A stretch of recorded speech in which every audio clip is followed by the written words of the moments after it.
They were too young, though, to remember your brother. No, no. You know, we came from a family that my mother and father taught us we would always be there for each other. Mm-hmm. At 6 o'clock, you had no excuse. You'd better be at that table. Well, the notion of being there for each other has now, I understand, led you on a lifelong journey Right. of getting information about your brother. What happened, where he ended up, how closure. Is that correct? Yeah, right. Tell us a little bit about that journey. Well, what can I say? When I left nursing, I finished nursing, took my exam, and was a registered nurse. And I wanted to go into the military because I could see the nurses and how they look so special, you know. But they weren't saying very nice things about women that followed the military. Mm-hmm. And Sam was taking combat training at Walterboro. And I went down to talk to him because he was in the military. We really felt pretty good when Sam told us something it was so. Even though he was a younger one, Okay. he was. So I went down there and met the nurses, met my brother's classmates, and all he had to tell me was, listen, if you want to go into the military, go. Just remember everything Mom and Dad taught you, and you won't have any trouble. And that was his advice. I came back to New York and signed up, and in 2 weeks I got a telegram to report. I really didn't think it was going to happen that fast. So you were in the military then as a nurse? Oh, yes. Okay, as a nurse. Oh, yes. And that's where you got the notice that your brother was missing. No. Because, see, I had already been accepted in the nurse corps. And what do I say now? Sam was down in Tuskegee at the time. And from there, I went into Camp McCoy, Wisconsin for 6 weeks of orientation for the military. It's no, and from the from Camp McCoy, Wisconsin, we were assigned to Fort Devens in Lowell, Mm-hmm. Massachusetts. Right.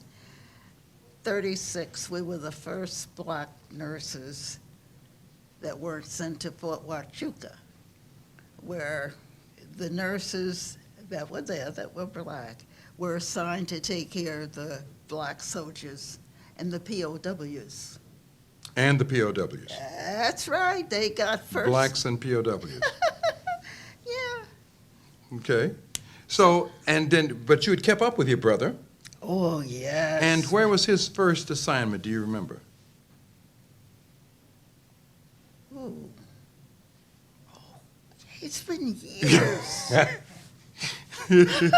It's been years. A less hard a question then. He left combat training. He had left Tuskegee, left combat training, I assume, and was assigned overseas. Right, to Italy. Okay. And how long did he fight over there? Do you have any idea? Do you remember? Well, okay, if I could just check, I would say he went over that fall. That would be the fall of 44. Mm-hmm. And his incident occurred April 12th, 45.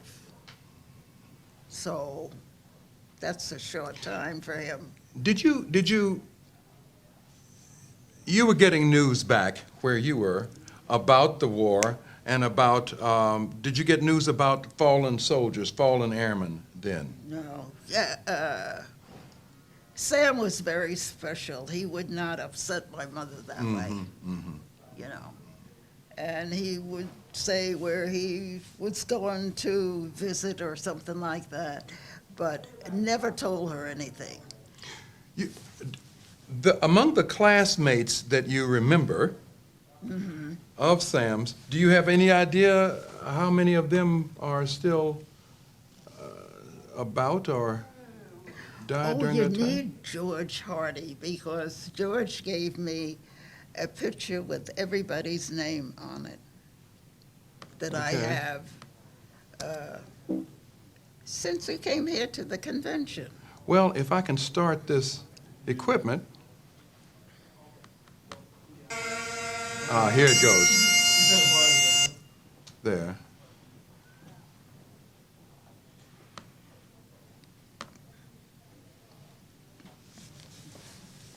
Because of his class. Oh, Do you remember Armstrong, yeah. and Brewer? Now, these are No, I all don't. fallen soldiers. Yeah, no, I don't remember him. I don't know. No. Calhoun, no.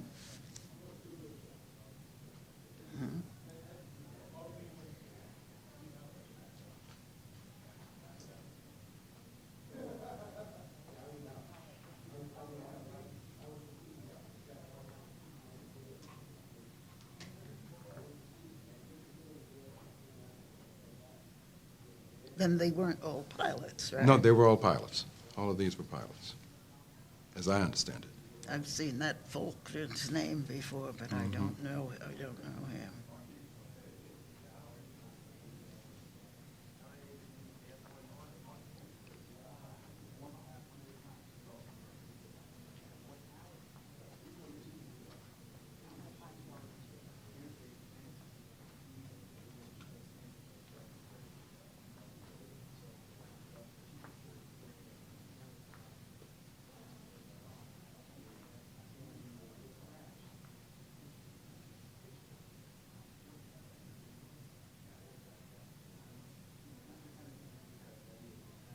No. Of course, you've got 68 to go through. Well, you had about 40 now.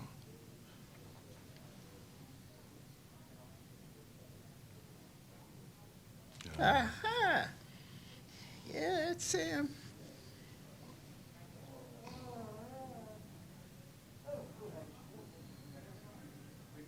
You know, there was 6 boys and 6 girls in my your family. What's going through your mind as you're seeing these pictures? Well, I'm wishing that, I wish I had known him. Wish I had known him. Because they were very special men.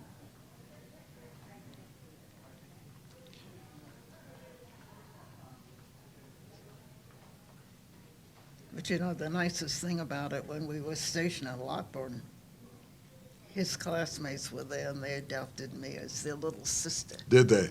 Yeah, so I got so that I knew most of the GIs that were there.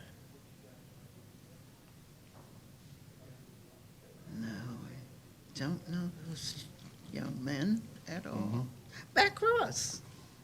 Mac Ross is a wife. Oh, come on, Nancy. Had you been in contact with her since? Oh, sure. We met last year. Last year. That I hadn't seen her in 64 years. Would you believe Okay. that? I went to the University of Oh, isn't that awful? I can't even remember. I'm so tired. Um, where Dr. Jackson had her. Oh, you see University of California, Riverside? Right. Mhm. And I saw her, hadn't seen her in 64 years. Mm. What about Armstrong? You said you saw. Oh, Armstrong, Yes. his sister was a student nurse Mm-hmm. where we went to Okay. school at Lincoln School for Nurses. And other than talking from one nurse to another, we really didn't become that friendly, Mhm. you know, but always the brother came up, you know. And what about Brewer? Brewer, don't Yeah. know a Brewer. Oh, okay. All right. Tell me a little bit more about your story. Now, you were this trailblazing nurse, black nurse, during World War II. I was doing what I wanted to do, and I mean, come on, that was my goal. Okay.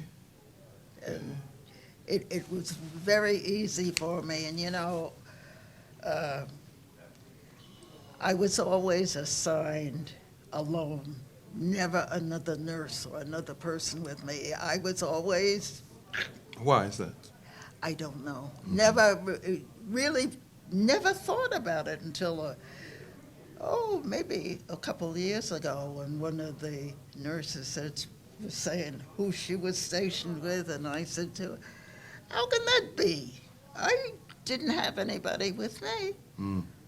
And really realized that that's right. I never worked with another nurse. Well, so then you had a certain swagger, then, evidently, about yourself that. The little, yeah, I was, what, 110 pounds and 5 feet tall. Little bantam But rooster type. That's right. right, that's But then right. there seems to be a tenacity that's around your family, in and around finding information out about your brother. And that's interesting to a lot of people, perhaps who would like to go on that journey but don't know how. Grandchildren looking back at Grandpa, for instance, and they are the ones that ends up being the historian of the family. What advice do you have for those kinds of people in terms of closure, in terms of getting information, in terms of legacy? Yeah, well, I'll tell you, I think I'm very quiet in going about doing things. And I think this notoriety does not belong to me. You know, even with the little white GIs, some of them were as ornery as they could be. But I would concentrate on them. That's right. Help them. I sure did. And as soon as I could get them elevated or give them a promotion, wasn't anything they wouldn't do for me. And Well, Nancy Leftenant Cologne, congratulations on a life of service. thank you. Absolutely. You reached the rank of captain, Major. major. Well, Major Cologne, congratulations. Thank you for the service. And some of us will keep this movement going to get more information, get it back to you, and to the other fallen 66 family and friends. Yeah, well, you know, I really didn't help you or couldn't help you. We Oh, but just you go did. from day to day, you Yes, know, yes. and love people, love life, and it's so easy. It is so easy. Well, thank you. Thank you kindly. And if we can have your permission to come back to you when we have more facts and figures to lay Absolutely. out, we'd appreciate it. Absolutely, and you know what, I'll see the notebook that I have that Smith sent to me. You might like to see it. Well, yes. Yeah, okay. Okay, I'd appreciate I'll that. try to take care of that when I go home. Okay, we'll be in contact. Of course, this is my time to be pruning and taking care of flowers. I understand that, but we have it on tape that you said that we could go further with this. Therefore, be careful what you said. And take care of flowers to get that notebook. You're right. I think you're very right. Thank you, ma'am. Oh, listen,